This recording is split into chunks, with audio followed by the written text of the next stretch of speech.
Aiwori Mei hizo la adivinación para Akun, la cuenta de coral.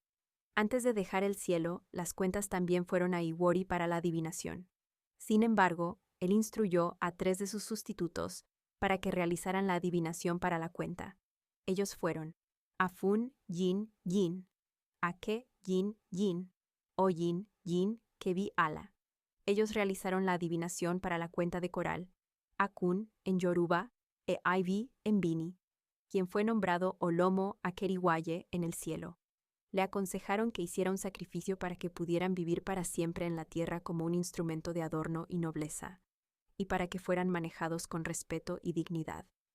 Él debía sacrificar un chivo, una rata, un pez, una gallina blanca, una paloma blanca, tela blanca y hilo blanco. Él hizo el sacrificio antes de venir al mundo, donde fue recibido con alegría. Desde su llegada al mundo, ha exigido el respeto de todos hasta hoy.